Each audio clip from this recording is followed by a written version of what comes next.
Gilmar Mendes manda recado para Fachin na segunda turma. Relator não é dono do processo.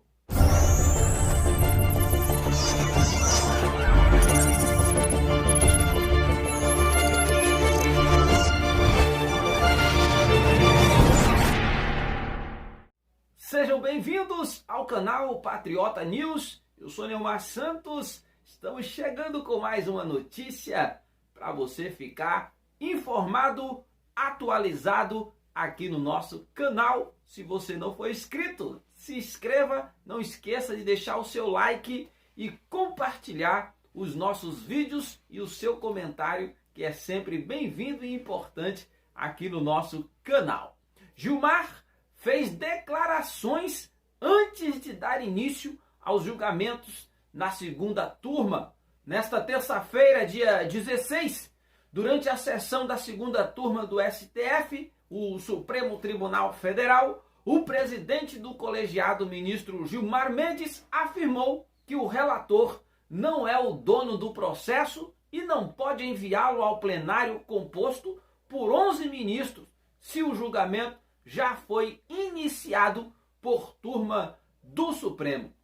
O relator de um processo não é o dono dele, não é o proprietário dele, senão um mero mandatário que desde o primeiro momento exerce a atribuição de ordenar e dirigir o processo sempre em nome do respectivo colegiado competente, que é, como dito, o seu juiz natural, disse Gilmar Mendes.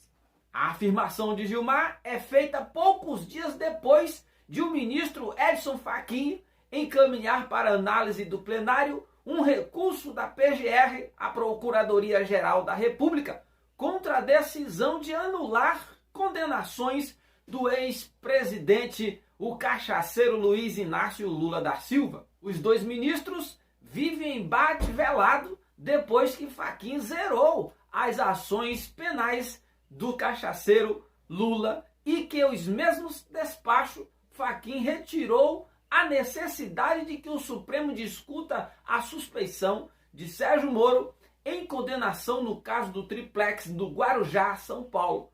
Gilmar não aceitou a decisão e pautou o caso para o dia seguinte, na segunda turma, da qual é presidente. O debate foi interrompido por pedido de vista do ministro Nunes Marques. Não há data para ser retomado. Antes de a discussão ser iniciada, no entanto, Fachin havia encaminhado uma questão de ordem ao presidente da Corte, ministro Luiz Fux, para que ele decidisse se havia necessidade de julgar o caso. A consulta, porém, segue pendente no andamento do processo no site do STF. Gilmar sinalizou que não quer que o relator da Lava Jato acabe, eventualmente, por conseguir levar o debate sobre a suspensão de Moro para análise dos 11 ministros. Assista aqui uma parte do pronunciamento do ministro Gilmar Mendes.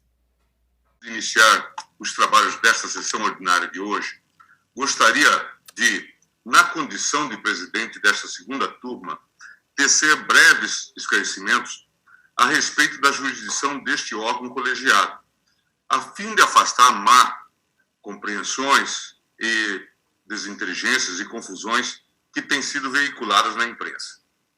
É de rigor recordar que, nos termos do artigo 3º do Regimento Interno do Supremo Tribunal Federal, as turmas que compõem esse Supremo o representam de forma plena. Existe um só Supremo. Assim, a rigor, não há hierarquia nem subserviência das duas turmas do Tribunal em relação ao Pleno. O que há é tão somente uma repartição de tarefas. As regras de competência atribuídas aos órgãos desta Casa, plenário e turmas, consubstanciam medidas que se prestam tão somente a emprestar funcionalidade ao próprio Tribunal.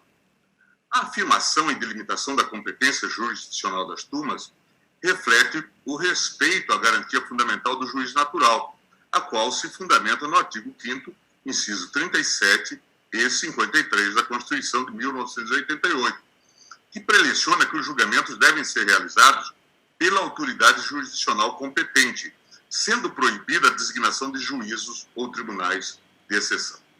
A jurisprudência do Supremo Tribunal Federal destaca a necessidade de definição prévia do órgão jurisdicional competente enquanto garantia da imparcialidade e independência judicial. Estou citando o HC 73801 do nosso sempre decano, ministro Celso de Mello, primeira turma, julgado em 25/6/96. Salvadas as matérias expressamente previstas no artigo 5º do Regimento Interno, todo e qualquer processo distribuído aos ministros desta Suprema Corte tem como juiz natural a sua respectiva turma integrada.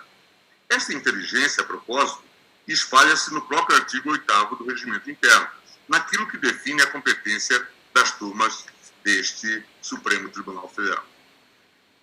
Sendo sempre o competente órgão colegiado, o juiz natural do feito, deve ser bem compreendido o papel do relator. O relator de um processo não é dono dele, não é proprietário dele, senão um mero mandatário que, desde o primeiro momento, exerce a atribuição de ordenar e dirigir o processo. Artigo 21, inciso 1 do Regimento Interno. Sempre em nome do respectivo colegiado competente, que é, como dito, o seu juiz natural. É bem verdade que, nos termos do artigo 21, 1 e 22, ambos do Regimento Interno, compete ao relator, de maneira discricionária, a remessa de feitos ao Tribunal Pleno para julgamento, pronunciamento, que, a teor do artigo 305 do Regimento Interno, afigura-se recorrível. Especificamente no que concerne aos habeas corpus, tal proceder também é autorizado a partir da inteligência dos artigos 6º, 2c e 21, 11 do Regimento Interno. 21. São atribuições do relator ordenar e dirigir o processo. 11. Remeter habeas corpus ou recurso de habeas corpus ao julgamento do plenário. Artigo 22. O relator submeterá o feito ao julgamento do plenário quando houver relevante arguição de inconstitucionalidade ainda não decidida. Parágrafo único. Poderá o relator proceder na forma deste artigo quando houver matérias em que divirjam as turmas entre si ou alguma delas em relação ao plenário, quando em razão da relevância da questão jurídica ou da necessidade de prevenir divergência entre as turmas, convier pronunciamento do plenário.